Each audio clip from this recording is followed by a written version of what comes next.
그 형사소송법 개정안, 특히 경찰, 이게 경찰의 권한이 이제 커지니까 네. 당장 뭐 경찰도 오늘 보니까 TF 만들고 뭐 했던데 국민으로서는 야 이거 좀 불안하다 뭔가 그래도 검찰이 한번 보안 수사를 해서 좀 견제할 수 있는 장치가 있었어야 되는 것 아니냐라고 오늘 또 여론조사 보면 뭐 60몇 %가 나오던데 이제 경찰이 어쨌든 행안위 산하잖아요. 그렇습니다. 경찰 권한에 대한 견제, 대통령도 말씀하셨는데 앞으로 어떤 부분이 필요하다고 보십니까? 예, 우선은 이제 저희들도 고민이 많았습니다만 1차 검경 수사권 조정을 했던 문재인 정부의 검경 수사권 조정 이후에 네. 사실은 윤석열, 한동훈 일당들이 사실은 등이라고 한 한자를 가지고 뭐 무한정 검찰의 권력을 늘려가지고 심지어는 뭐 쿠데타까지 이르게 되는 이런 이제 검찰 독재를 자행하면서 어찌 보면 검찰의 시대가 문을 닫은 거 이거는 검찰 독재를 이끌었던 그분들의 일종의 자가당착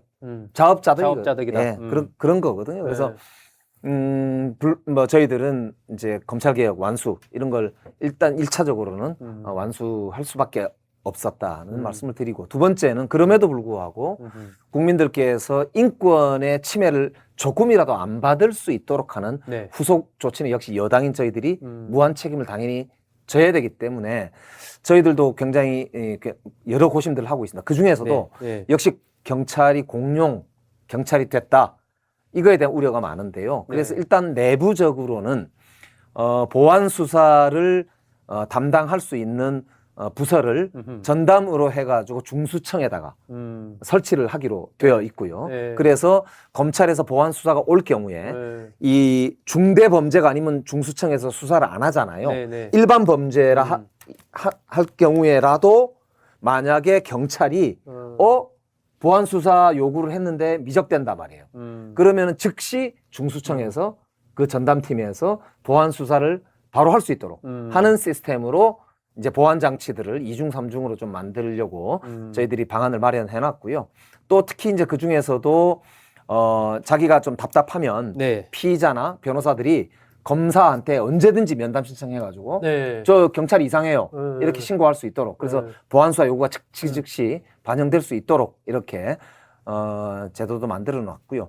또 동시에 그럼에도 불구하고 또 이상하다 이런 게 있을 수 있거든요. 그렇게 했기 때문에 경찰위원회라고 있습니다. 그래서 국가 경찰위원회부터 시작해서 여기서 실질화시키면서 그 산하에다가 수사심의위원회나 감찰기구 이 두 개를 실질적으로 설치를 해서 약간 이상하게 수사를 한다거나 뭐 이걸 묻어버린다거나 뭐 백이 들어와서 뭐 이상한 짓을 한다거나 이런 경우는 감찰을 그때그때 바로바로 할 수 있도록 하는 기구를 실질화하고 강화하고, 동시에 그 수사 결과도 좀 이상하다고 조금이라도 하는 거는 수사심의위원회에서 즉시 그런 문제들을 이제 심의하고 전문가들이 외부인 인사들을 포함해서 이렇게 점검할 수 있도록 하는 시스템적인 견제 장치 이런 거를 이제 프로세스 상에 두도록 해놨습니다. 그럼에도 불구하고 제가 보기에는 경찰이 공룡이고 인력이 13만 명이나 되고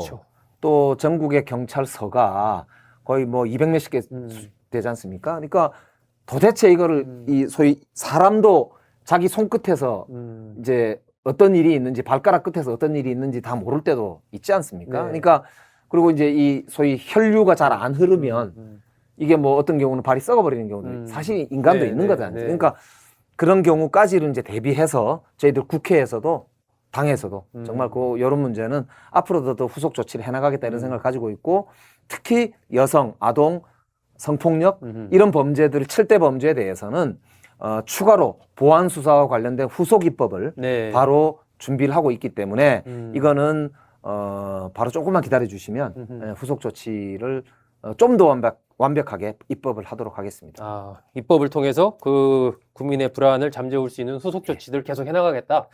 그 인사와 정보 문제는 어떨까요? 경찰 인사의 독립성 문제나 경찰이 어쨌든 정보도 지금 촉수가 전국에 뻗쳐 있는 거 아닙니까?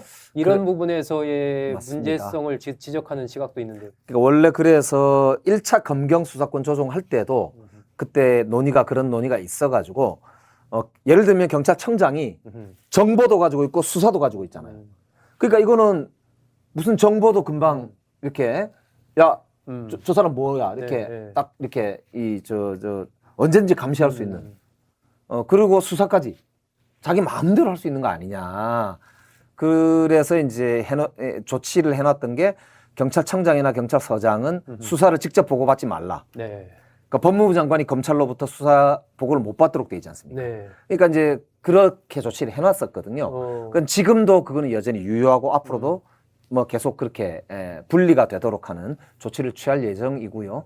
동시에 또 그럼에도 불구하고 아까 말씀드린 대로 내부 독립적 감찰 시스템 이게 무엇보다 중요한데 네. 그게 실질적으로 작동하려면 국가경찰위원회가 외부 인사들을 실질화돼야 대거 된다. 포함해서 실질화돼야 되고 국가경찰위원회가 경찰청장보다 어찌 보면 더 강한 결정권을 가져야만 네. 이 문제가 되는 것인데 그 문제도 지금 입법으로 해결할 문제라서 지금 청와대하고 저희들이 충분하게 토론을 하고 있는 중입니다. 그래서 그거는 이제 후속 조치로 지금 경찰개혁과 관련된 법안을 저희들이 행안위에서 이번 정기국회 때 다룰 예정입니다. 아, 그 보통 이제 국민들이 보기에 이제 경찰의 뭐 총경 승진, 경무관 승진, 인사 이런 것에 어떤 권력의 힘 이런 게 있지 않고선 사실상 어렵다.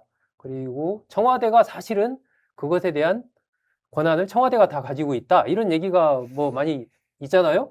그런 면에서 보면 이 청와대나 어쨌든 이 현재 권력을 쥐고 있는 정부에서 그 인사에 대한 특히 경찰 인사에 대한 그 독립성 보장을 어떻게 할 거냐 이것도 굉장히 중요한 문제 같은데요. 그러니까 솔직히 제가 청와대 민정비서관 출신 네. 아닙니까? 그렇죠. 잘 알겠죠. 그 사실 청와대 민정비서관실에서 경찰의 인사를 사실상 컨트롤 하다시피 네. 뭐 한다 이런 이야기가 있지요. 네, 네. 일일이 다 하지는 않겠습니다만 중요한 그런 틀거리나 이런 건 아무래도 대통령께서 경찰을 이렇게 전체적으로 또 점검하고 또 지휘하는 경찰청장이 잘하는지를 봐야 되니까요. 당연히 네네. 이제 뭐 인사와 관련해서 어느 정도 네. 이렇게 관여를 한다고 봐야 되는데 네.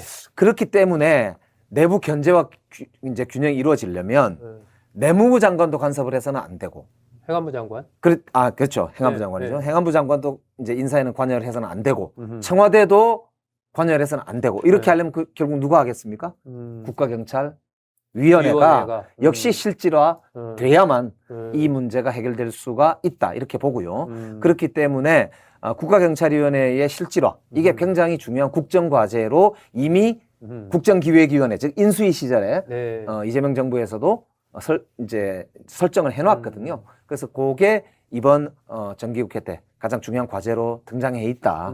이 말씀을 드리면서도 국민들께 좀 관심을 앞으로도 지속적으로 가져주시면 저희들도 적극적으로 그 문제 해결하기 위해서 최선을 다하겠다는 말씀드립니다. 네.